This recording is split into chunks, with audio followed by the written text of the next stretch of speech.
Assalamualaikum dan salam sejahtera. Berita Pagi Sarawak edisi 26 Julai bersama saya Fazril Hisham Afandi. Sarawak optimis capai sasaran 80% imuniti kelompok menjelang Ogos depan. Menteri Muda Utiliti Bekalan Air Datuk Dr. Abdul Rahman Junaidi berkata, ini dapat dilihat berdasarkan pemberian dos yang kini berjalan lancar di negeri ini. Maka dengan adanya usaha tersebut, maka ia menjadi salah satu faktor yang membawa kepada bilangan kes yang menurun pada hari ini. Sekarang ini bilangan kita kurang daripada 300. Harapan kita sebagai ianya kekal sehinggalah pada penghujung bulan Ogos ini. Datuk Dr. Abdul Rahman merangkap ahli Dewan Undangan Negeri Pantai Damai ditemui pemberita selepas pengagihan 820 bungkusan makanan di Kampung Bintau Hilir Kuching yang dikenakan Perintah Kawalan Pergerakan diperketatkan. Setakat Sabtu lalu, seramai 50 penduduk kampung tersebut disahkan positif COVID-19. Individu di Miri yang belum menerima suntikan vaksin COVID-19 boleh berbuat demikian menerusi vaksinasi secara hadir terus mulai hari ini. Menteri Pengangkutan merangkap Menteri Bertanggungjawab Jawatankuasa Pengurusan Bencana Bahagian Miri, Datuk Lee Kim Shin berkata, suntikan vaksin disediakan di 3 pusat pemberian vaksin PPV disediakan.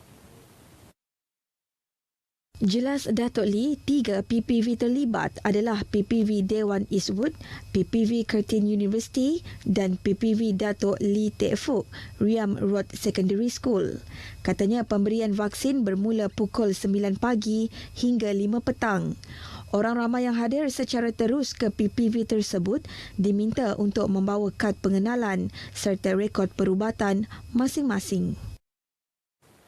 Sebanyak 106,610 dos suntikan vaksin COVID-19 telah berjaya diberikan sepanjang pengoperasian Pusat Pemberian Vaksin PPV Institut Pendidikan Tinggi Mega di Universiti Malaysia Sarawak UNIMAS Kota Samarahan.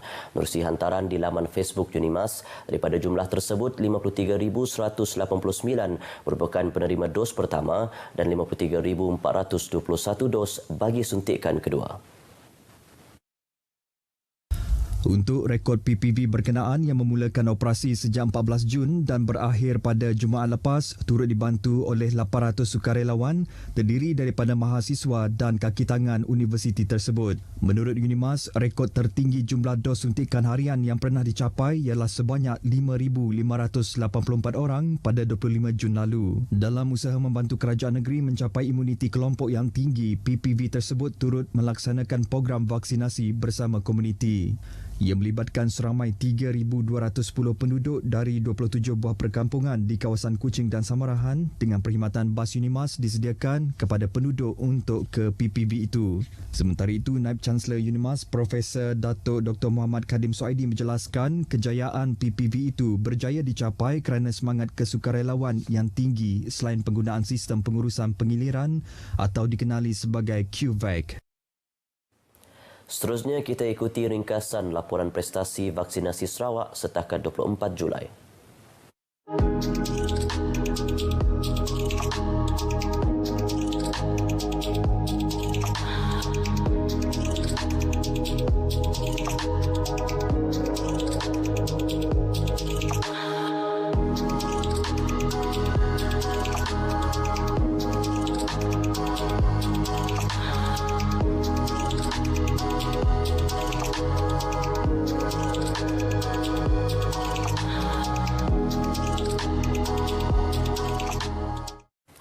Jabatan Kesihatan Negeri Sarawak JKNS mengingatkan orang ramai supaya terus mematuhi nasihat atau saranan kesihatan yang ditekankan berikutan mengambil maklum berkaitan kenyataan akhbar Kementerian Kesihatan Malaysia pada 23 Julai lalu mengenai 76 kes COVID-19 varian Delta iaitu Variant of Concern VOC dikesan di Sarawak. Pengarah JKNS Datuk Dr. Mohamed Sapian Mohamed berkata, jika tiada sebarang keperluan, orang ramai disaran untuk duduk di rumah dan sekiranya berada di kawasan awam sentiasa memakai pelitup separuh muka.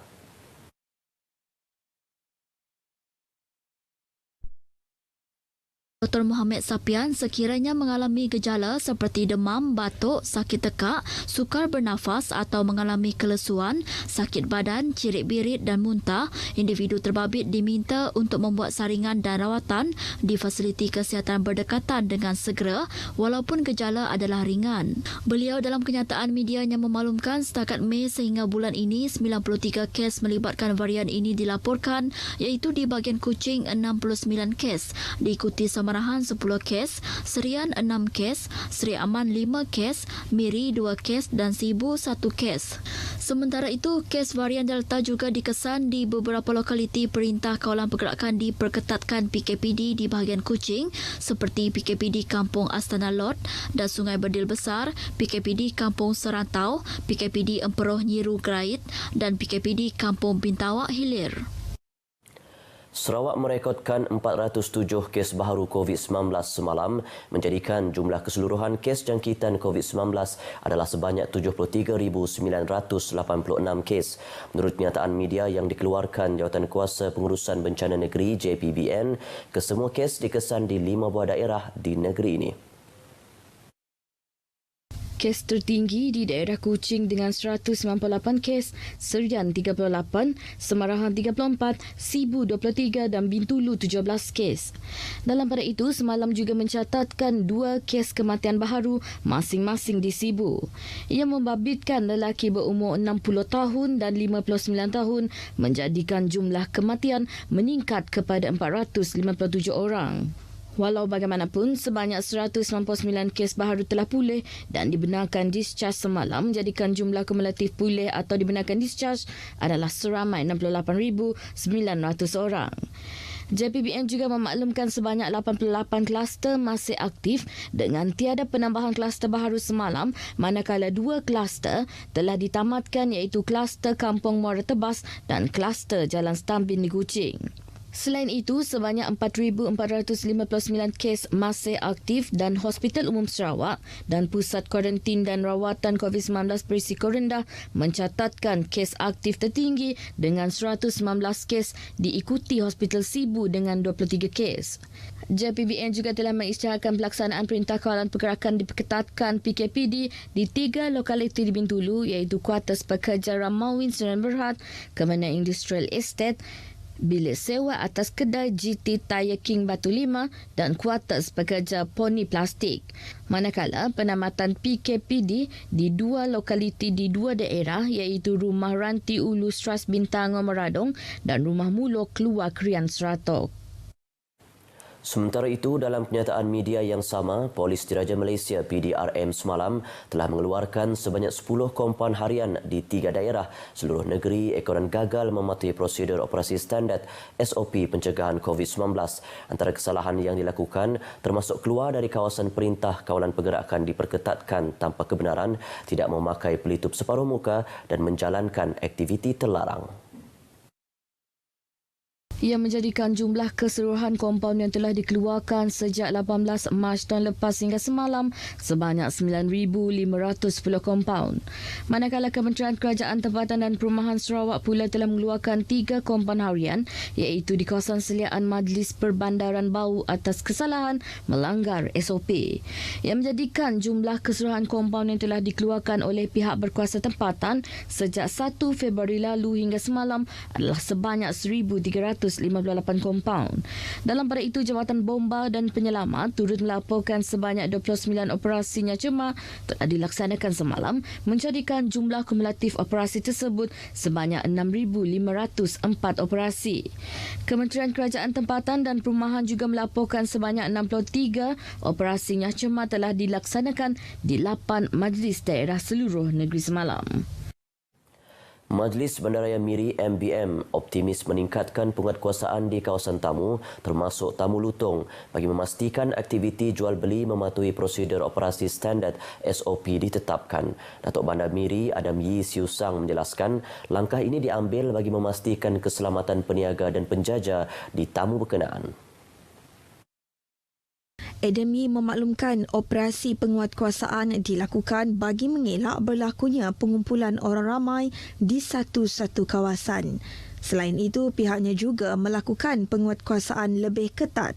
Ekoran menerima banyak aduan berhubung penjaja tanpa lesen yang berniaga di kawasan yang tidak sepatutnya. Malah, tiada pematuhan SOP seperti tidak menyediakan pengimbas suhu badan. Adam berkata operasi penguatkuasaan serupa akan terus dilaksana di sekitar Bandaraya Miri dari semasa ke semasa, terutama kawasan ruangan tempat letak kenderaan. Pembinaan 7 jambatan di bawah projek rangkaian Jalan Pesisir Sarawak termasuk Jambatan Batang Rambungan di Lundu berjalan lancar walaupun berdepan dengan kekangan serta cabaran semasa pandemik COVID-19. Menteri Muda Infrastruktur dan Pembangunan Pelabuhan Datuk Julaihi Narawi berkata ini terutama sekali ketika negara melaksanakan Perintah Kawalan Pergerakan yang sedikit sebanyak menjejaskan perkembangan projek-projek berkenaan. Jelasnya, kerja-kerja pembinaan walau bagaimanapun tetap diteruskan.